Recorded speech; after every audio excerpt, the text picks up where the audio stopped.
Today, we're talking about how to not go broke with your business. My name's Josh, and I work with owner-managed businesses, helping them with their finance needs. So, starting out, I came across this quote the other day. It was from the annual meeting with Berkshire Hathaway, where Warren Buffett said, "I spend more time looking at balance sheets than income statements." Now, he's looking at really large businesses, so you may think this doesn't apply. But I have found in my career as an accountant, the more and more that I get into it, the more I look at balance sheets. And that's because balance sheets contain very important information, not just about day-to-day operations in the business, but they're going to help you with a number of things.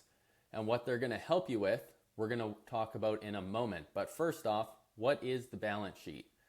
Well, the balance sheet is one of three primary financial statements. You have the income statement, also known as the profit and loss, statement of cash flows, and then the balance sheet. And the balance sheet is going to show what your company owns, less what it owes. And the other thing to make note of is it's showing what the company owns and owes at a specific point in time. So such as December 31st, the company owes X dollars in payables and it owns X dollars in receivables.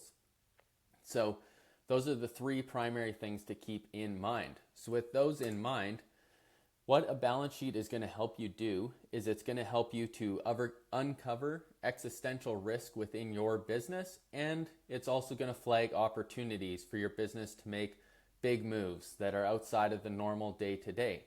And specifically, why it's going to uncover existential risk and these opportunities is we're looking at two items, and they're $2 million words: liquidity and solvency.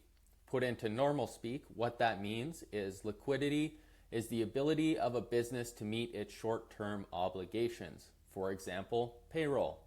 And solvency is the ability of a business to meet its long-term obligations, such as paying down long-term debt or a mortgage, loan, something of that nature. It can be all well and good that you go out and you're performing your job and you have your employees out doing the work and you send out the invoices, but those invoices are no good unless there is money being collected and put into the bank. Likewise, you may buy lots of inventory, but that inventory is no good unless you're able to sell it. And you can't pay payroll with an invoice. Technically, you could factor that invoice, but that's not recommended. So that's why it's important to see the balance sheet. We see what is happening in terms of the ongoing ability of the business to meet both short-term obligations as well as long-term obligations. Now, this is a chart that I like to go through, and what we're looking at here is we have liquidity on the up-down axis, and then we have solvency going from left to right. And the goal in every business is that you want your business to be appropriately liquid and appropriately solvent. You want to be able to meet your short-term obligations, pay payroll, your weekly bills, things like that. And you also want to be able to make sure you can pay off loans in the future, maybe purchase large equipment, launch a new product or service line, things like that. So the goal here is to be in the green square and avoid the red square. We don't want to hit bankruptcy. We do want to optimize the assets in the business. If a business is going to be not liquid, but it is highly solvent, that means you can't meet those weekly bills, but you're going to be able to be okay in the long run, most likely. Kind of something to think about here is house rich, cash poor. You may own a house, it may have appreciated in lots of value, but you can't pay your bills with your house. And you may be able to go through some type of alternative financing, but again, you can't directly pay those bills. On the flip side, if you're highly liquid and not solvent, you may not have a problem paying your current bills and paying your payroll, but when that large loan payment comes due in 2 years, is your company able to make that payment? Or perhaps you have large government debt. What if the government calls that debt? Or a large line of credit. What if the bank calls that line of credit and they want their money back? Is your business going to be able to make those payments? So even though you can make payroll, maybe you can't make that large payment. Now, kind of along from this bottom corner to the top corner, we have the risk. So as your business becomes more solvent and more liquid, you're going to reduce risk. Now, if you have just tons of cash and working capital sitting around, the reason why this whole box isn't green is because you could run into inefficient use of assets, where maybe if you are putting more assets to work, you could be growing that business or spending money on other things that can help de-risk. You may be putting a bunch of assets at legal risk in the event that your company is sued. You may also be running into large tax consequences.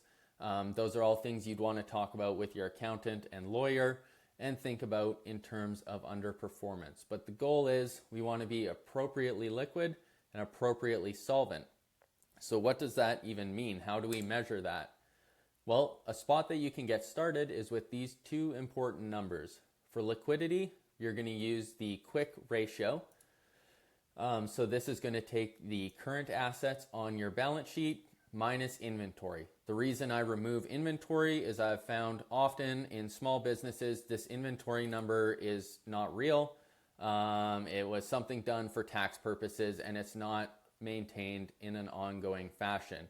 If you are tracking your inventory ongoing, you could think about the current ratio. But we're going to go current assets minus inventory divided by current liabilities. So can our current assets pay for our current liabilities? And these should be labeled on your balance sheet that you receive. Kind of the goal here is you're looking for something 2 and above often in a small business. That's going to have meet that criteria to not be having large risk, most likely in your business from a liquidity standpoint. Now the next is solvency. So how do we measure that? We're going to use the debt to equity ratio. So from your balance sheet, you want to take total liabilities divided by equity. And in a small business, I'd say generally aiming for a 1 and below. Again, these numbers are going to be specific to your business, so you need to talk to someone qualified about that. But those are two spots to get started. Once you look at that, if your liquidity ratio is below 1, then that could be a really large problem. And likewise, if it's like a 4, you could be sitting on just way too much cash or something like that. If your solvency ratio is getting really high, that is a dangerous sign. As well as if it's really low, maybe there's something you could be doing to utilize assets more effectively. Now, a couple things to just be aware of. Make sure the quality of your numbers is good. This is where your bookkeeping is super important, because your accounts receivable, if you have 100,000 in receivables, but 50,000 is not even likely to be collected, then that should really not be factored into the ratio. Likewise, on the accounts payable side, if you have 100,000 of accounts payable, but you know that there's a subcontractor that did a bunch of work for you and they're in this previous month and they're going to bill you next month 50,000, well, your accounts payable is really not accurate. So you want to make sure it's including everything for the work done in the period.